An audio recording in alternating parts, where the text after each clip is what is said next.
1:11 p.m. I'm calling the meeting to order. I believe everybody that was scheduled to be here is here. Let's see. Let's begin with Ms. Fisher. If you would state your name and title for the record.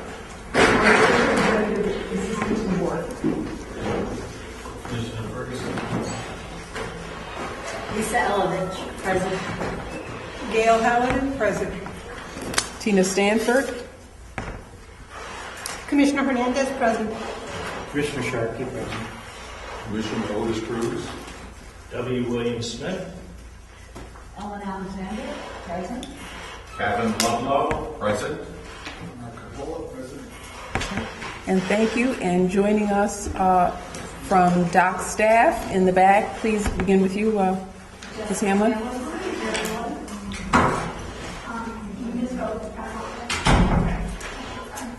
And our videographer. Thank you, Ms. Colucci. All right. Has everyone had an opportunity to review the minutes of the August meeting? And except for those of you who were absent at that meeting, I'd like to entertain a motion to accept or amend with any changes that anyone has found in those minutes that's necessary.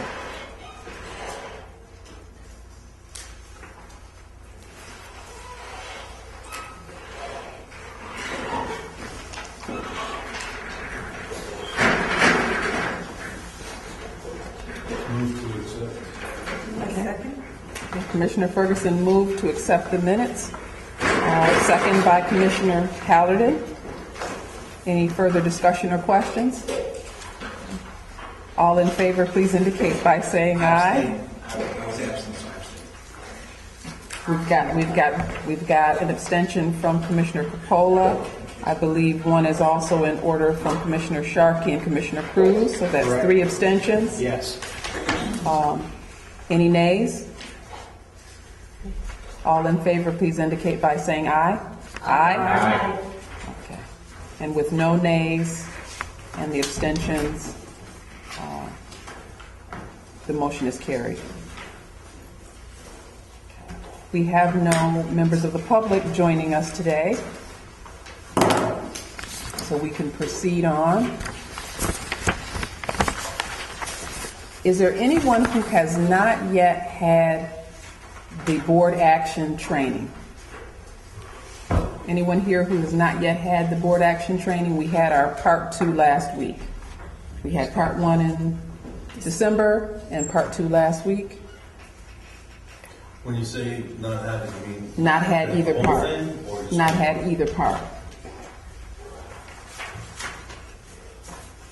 Everyone's had it?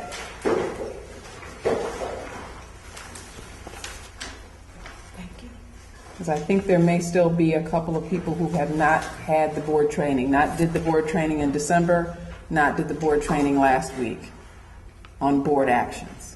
just part of it? Just the first part. All right. So I think we still may have a couple of people who have not done that training. Anybody have any feedback on the training? Any comments you wish to make? I thought it was helpful. Anybody else?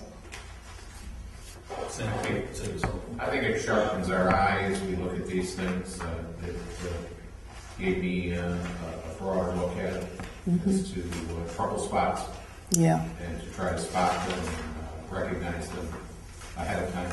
I thought it was good for that purpose. Thank you. And the examples I thought were really good. And we tried to pull both in December and for last week some examples of the common things that we see, primarily I would say in the New York office and the Albany office, that we usually use the expertise of our deputy counsel to try to resolve, as well as field staff to help resolve. So it was helpful. I think it's helpful in that the concrete examples you can go back to over and over again to train yourself. to remind yourself what the issues often are. Our next board training, I'm not sure exactly what it will be. I know that DOCS is rolling out PREA training, so that may be the next training. We also have our own short list of items that we want to continue training on. We had a nice little in-house training before the board action training on sex offender conditions. We may expand upon that. So that's an upcoming training in terms of our understanding of when people are actually placed into programming and the criteria that feed into that, and other sex offender related areas of interest to us. I also indicated to a couple of my fellow board members that I met a community person who is engaged in celebrating successful reentry and very versed as well in celebrating the families that support people both while they're incarcerated and when they come home, and thought about inviting that person to do a training for us, particularly so that we can understand the phenomenon of spouses of the men and women that we see who are awaiting their return back to society. So that may be something coming up. I don't know if we'll get to all of our training before the end of the year, since we're coming up on the end of the year. It's hard to believe, but 2015 is almost done. We have one more board meeting in November, and then we won't see each other again until after the new year. So I don't know how many more trainings we'll squeeze into 2015, but we'll keep on track and try to keep going with that, because I think it's helpful, certainly helpful to me. I hope it's helpful to you. With regard to policy, procedure, and directive discussion, there aren't any directives on the table for our review today, but there is a new policy, at least one policy that we can discuss during the public portion of the meeting. We'll maybe take it slightly out of order from our executive assistant's report, and I'd like her to speak to the pre- and post-board reports that have now been approved for use by the facility staff. And you all have, I think, a copy in front of you. The new pre- and post-board reports were approved by DC employment sent out to the facilities last week for their use. The pre-board reports should hopefully cover all of the areas we need to know about in advance of the board. The top section is actually a spreadsheet when the facilities put in there. It will total the numbers for them. All they have to do is read the information, total the numbers for them. It has the interpreter cases on it, usual accommodation cases expected to be postponed, and noteworthy and unusual cases in detail, as it used to be prior to the merger. Those sections will expand. So if they expect 10 postponements, they can list 10 postponements, just because it shows only 3 on this sheet printed out. Those sections will expand, and they can type in as many as they want before they send them to Jessica. I have been, and Jessica and I will forward you the copies for your facility, so you will have the copies in advance of your boards. The facilities have been told that they must get them to us the Friday, which is 2 weeks in advance of the board. So if you were looking at the parole boards for this Tuesday for tomorrow, it should have come in Friday, 2 weeks prior to that. So you should have plenty of time. Yes. What are you going to do about the facilities that do add-ons at the last minute?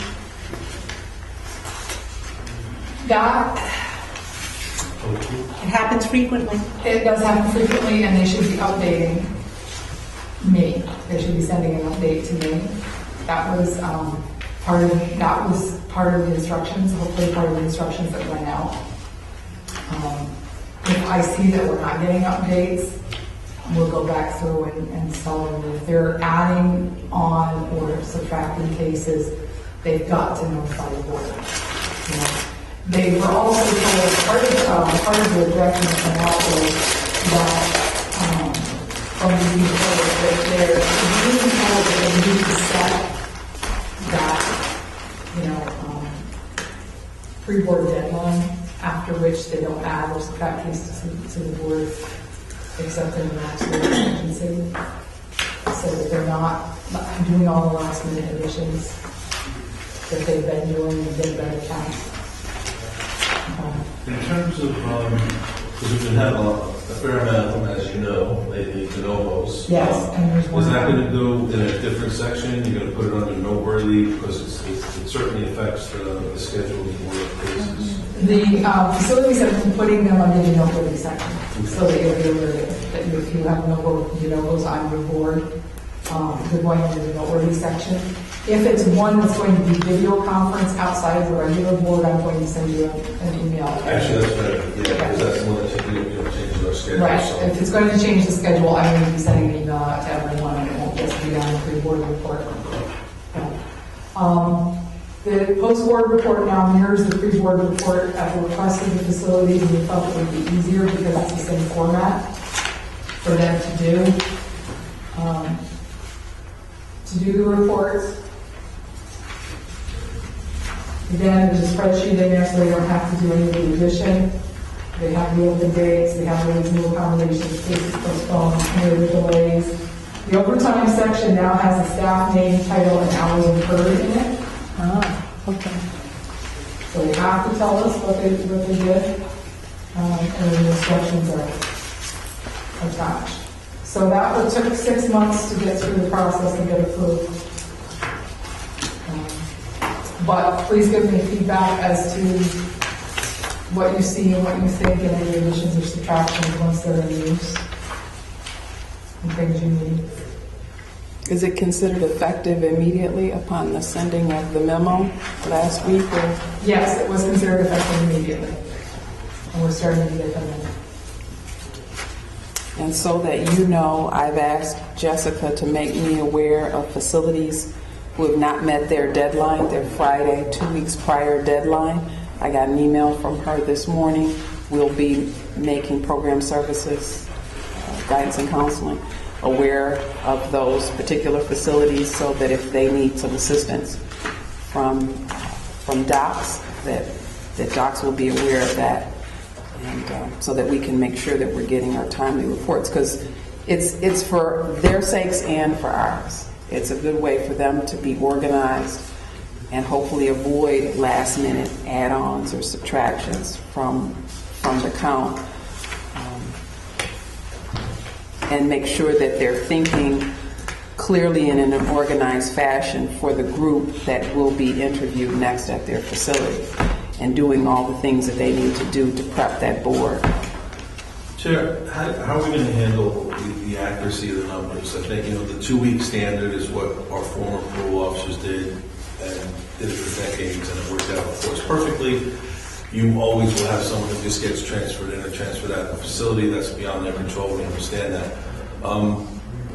As you know, we've discussed that sometimes on Friday, before the board, they don't even have accurate numbers, and we discussed last time how we were getting the not that I'm aware of response, which we just did a board the past week, and there was literally several hours worth of work less than anticipated, which then mixes up other facilities, other overtime. So in terms of the 2 weeks before, we're going back to that standard, and we're gonna jump from where we are now to that standard. Well, the standard never really changed. It's just the practice wasn't adhered to. And even though I know for a fact Deputy Commissioner McCoy has sent no less than 2 reminders in my 2-year tenure with the board, turnover in facility staff, I don't know what it's attributable to. But again, with every new form comes a new opportunity to try to help them get more organized and be more timely. in their practice, in their board prep practice. So we're hopeful, and this was worked through very carefully with Lori's assistants. Even before she was a member of the board, they were thinking about, how to best help their staff prep. So we're hopeful that all of the supervisors who had a role in preparing this will be able to train on it, encourage people to use it, help them through whatever difficulties they're having with it, that it will help to organize their work and make it more timely.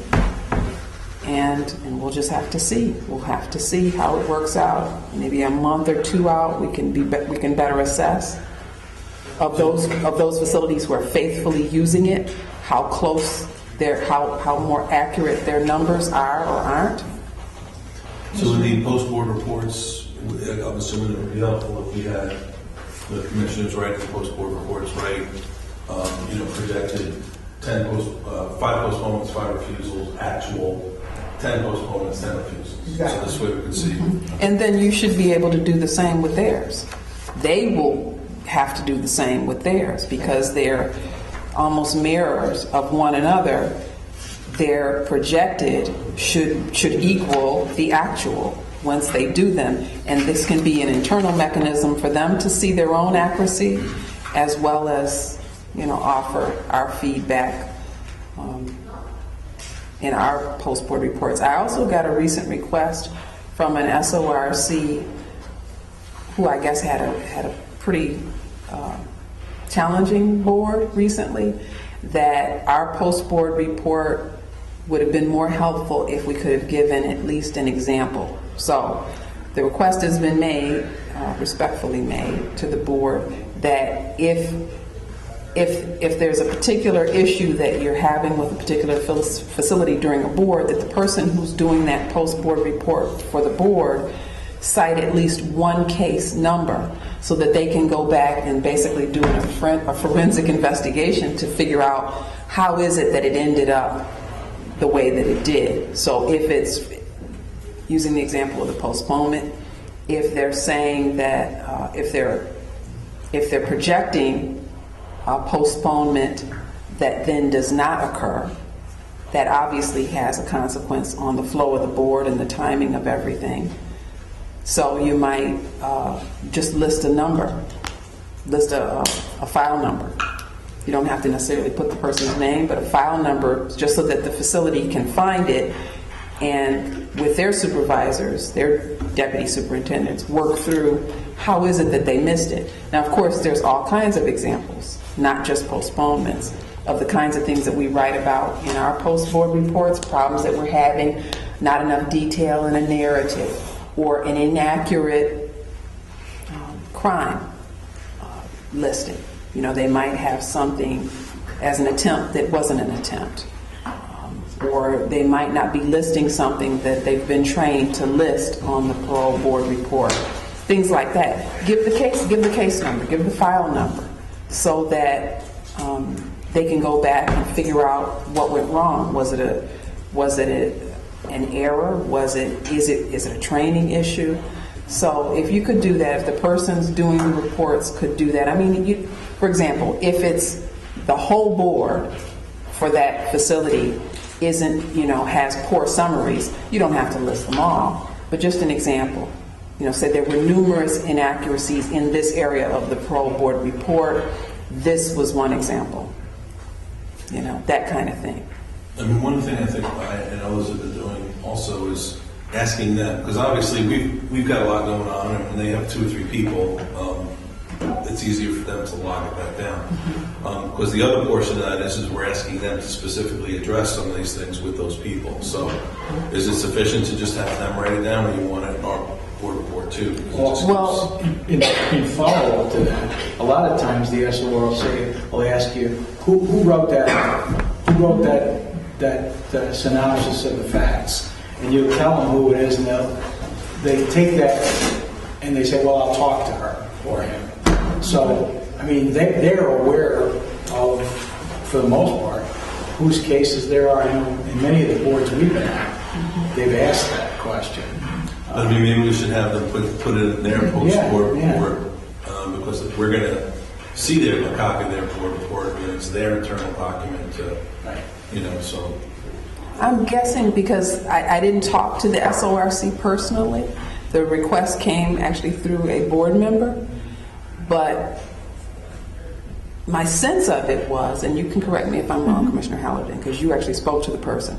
My sense of it was that maybe it wasn't as clear to them in the moment of the board that the problems were as numerous as they were or as significant as they were. And it almost seemed like they were shocked by our post-board report. I mean, I think one of the ways I do it is if I come across a case that I'm working on, I'll be like, oh, by the way, on this case, there was a good write-up. So they should, at that moment, have the calendar in front of them, and they could probably just write it on the calendar themselves, and then at the end, incorporating that into the part of their process instead of, or have a separate sheet where they're writing these different notes, the Jones case, et cetera. So, But it could be that my sense is it could be, because I'm trying to remember the tone of the post-board reports that you all are submitting and that I submit. And it could be that this might speak to the instance where you're giving the indication that it was more than just one case, that it was numerous. And, I mean, I suppose if you wanted to say, here's another one, same problem, and then go to the next person, here's another one, same problem, note that, you could do that. But I mean, I think this may be in response to a phenomenon like that, where we're telling them in our post-board report that there was a blanket issue of one kind or another with the interviews from that facility. And so it seemed that they were asking for an example, a concrete example that they could go back and look at. And you tell me if I'm wrong. There were actually two issues, and I can share with you, the board, at a later time who the SORC was. But anyway, what the SORC said was, we say things like, things are misfiled in the files. He gave that example. Things are misfiled, or they're not doing a particular thing. And he says it's helpful if he can go back to the file itself and take a look at the file to see specifically what you're talking about, and because he knows who's working on that file, and he can actually trace it back and hopefully make some constructive criticism directed where it needs to get directed. And if that person needs to be trained, that person can be trained. That's kind of like where it's coming from.